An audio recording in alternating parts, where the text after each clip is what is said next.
Hey Pat, hey Amanda. Well, actually there's three fun events happening or already happened here at Fort Williams Park in Cape Elizabeth. But first, just a quick reminder to everybody, not just running, but attending and watching the Beach to Beacon tomorrow, bring some water. It is very hot out. I know Jess and Keith and the weather team have been saying that all week. It's gonna be humid, it's gonna be hot. Bring that water because we're getting a little toasty here. But earlier on, the high school 1 mile race, it's been around for a few years, takes place on the Friday before the 10K. That's when the best high school runners in the state compete and try to show off for the crowd, and they did just that. Ruth White from Orono took it home in the girls division, and then Parker Lisbon from Mount Ararat, he won the Boise. And Ruth White, by the way, actually broke the record for the fastest girls time in this high school 1 mile event. And that wasn't all. The Beacon Walk, Run, and Roll event. That's the first time that event has ever taken place during this weekend. It's for Mainers or athletes of all abilities to participate in a professional style race with some of the most elite runners in the world. But happening right now, you can't see because it's going on a little bit behind us here at Fort Williams Park, but it is the Kids Fun Run. Kids under the age of 12 are able to take some laps around the course. You can kind of hear the announcer. I don't know if it's picking up on the microphone, but it sounds like it's been a lot of fun. But behind me is the finish line where at around 8:30 tomorrow, some of the fastest runners in the world will be finishing that 10K in the first Beach to Beacon happening in person. And guys, 3 years, Pat and Amanda, I used this joke anecdote at 4 o'clock, but I wasn't an employee at New Center, Maine the last time this race was held in person. Athletic Director Ken Ralph says shovels will start to break ground next summer, but there will be some other projects like adding a new video board, surround sound, and an entryway here at the Alphond Arena simultaneously. Now, Pat, you said I should put on some skates, so we listen. Well, Chris, pretty soon fans will be making their way inside the Cross Insurance Arena for the first time since March 2020, 591 days to be exact. And after all the COVID cancellations and setbacks, everybody here is excited to finally drop the puck. Coach Ben Guite says fans can expect the hometown kid in between the pipes at some point this weekend. The Mariners play at home Friday night and Sunday afternoon. The best part about sports is nearly everything is unpredictable, but next year's schedule has already been released, and Brady and Gronkowski will return to Gillette Stadium. Will they be booed or cheered? Now that is unpredictable. And on Thursday, the Maine Mariners will host an ECHL playoff game for the first time in team history. The Mariners are down 0-2 in a best-of-7 game series against the Reading Royals. The two teams take the ice for Game 3 at the Cross Insurance Arena in Portland Thursday night at 7. Game 4 will also be in Portland and is on Friday night at 7:15.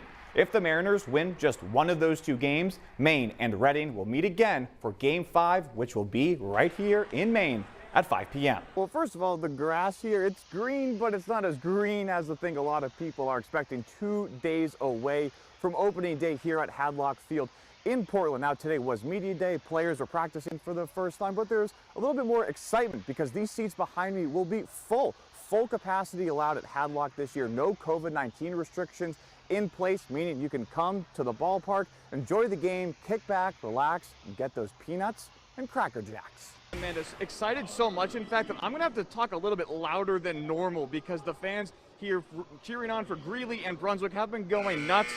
There's the buzzer. We're about 2 minutes left in the second half here in the Class A boys quarterfinal matchup.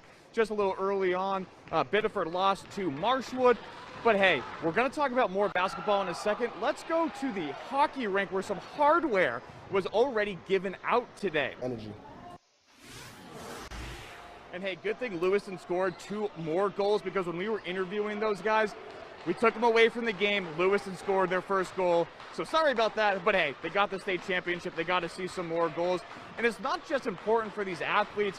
It's also great to have these fans in the student sections back. Just a while ago when Biddeford was taking on Marshwood, we spoke to senior Chris Walton, who says he was so pumped all week for this game. And you can see his classmates in the student section can agree. They were just excited to be here and feel the energy. It wasn't quite a Hollywood homecoming, but a Maine movie star is back in his home state. Bangor native Justin Courtney is a pitcher in the New York Mets organization, and off the field, he's a rookie actor. If you caught it on 207, Courtney played MLB legend Nolan Ryan in a new documentary movie, but his day job is throwing balls and strikes for real for the Binghamton Rumble Ponies, and this week they play the Portland Sea Dogs. The UMaine grad pitched against the team he grew up watching yesterday, and of course, Mom and Dad have been in the stands for every game in Portland. Jeff and Debbie Courtney say it's been a great few days. Of course, if you go to Hadlock, you need to take a picture with Slugger, and you'll notice Slugger and all the Sea Dogs are wearing throwback uniforms because today was the annual Fan Appreciation Day at Hadlock Field. The Sea Dogs started the game walking through the corn stalks, recreating the famous scene from the Field of Dreams. The Sea Dogs won today 4-3. Sports fans are crazy. We know that here, but not everyone roots for the home team. Fortunately for most of my childhood, the Patriots weren't very good. In 1982, Matt Brodsky's grandfather gave the 7-year-old these pajamas and thus began a disappointing obsession decade after decade. What's your favorite sports team? Well, Cincinnati Bengals. Who dey? They have been one of the worst teams in NFL history, but Brodsky says his loyalty is unmatched, and he has the Bengal Cave to prove it. I could tell you I was at this game, or I could tell you the Bengals lost this way or the Bengals lost that way. Most of the memorabilia is from a losing occasion. Losing is normally an annual tradition in this house. It took me about 12 Bengals games over 6 years for me to see them actually win in person. Gina is Matt's person. The two have been married for years, and for her to allow this to happen, you'd think that'd be enough, but then they had a son. And he said, well, you know, there's this player, and, you know, he's really good, and I'd really like to name our son after him. Introducing Dylan Brodsky, named after former Bengal running back Corey Dillon. A few years later, their youngest son was born. My full name is Ethan Matthew Bengal Brodsky. Lily is the lucky sibling. It's just been normalized, so I don't know. But I'm glad I don't have it in my name. This family and the basement have lived through some extreme lows, like the remote control incident. That was so many tirades ago that I can't remember. That was well after the broken TV. Half the posters down there are just covering up holes in the walls that he's put in there. When quarterback Joe Burrow came to town last season, almost every Bengal fan became hopeful. Almost every fan. No, absolutely not, because they've drafted so many quarterbacks at #1 through the years, and those jerseys aren't worth $1. But Matt's new license plate proves he's come around on Jay Burrow, and now the young QB can be immortalized in Cincinnati and in this basement. It'll all come out. There'll be hopefully a lot of excitement. Excitement has been plentiful during this postseason run, and with his wife and kids present, Matt says he's a Super Bowl win away from the best day of his life. I don't think 20 years ago she knew what she was getting into. And with respect to the kids' births, absolutely would be. I was a Bengals fan. I was a Bengals fan for 20 years before I got married, so they come first. And just maybe, for the first time, the Brodskys can say with pride, how about them Bengals? Started 31 years ago, yeah. This deck may just be the birthplace of fantasy football in Maine. And I had a board in my mother's living room explaining it to 3 or 4 guys, trying to explain how it worked. The only way you could trash talk was pick up the phone. Pick up the phone and call. Yeah. You'd have to wait until the box score, typically the next day, unless you actually saw that game. Back in 1991, Tommy Gonville's mom was a little busy around football season. Gonville, yes, I'd like to start Dante Culpepper. That's D-A-N. The players have changed over the years, but the game has not. The same group of friends gather every August for the Dayton Fantasy Football Draft. For bragging rights and that trophy, that's why you want to win this league. And they'll do anything it takes. All the old tricks I had are all gone by the wayside now. Which is why you stink now.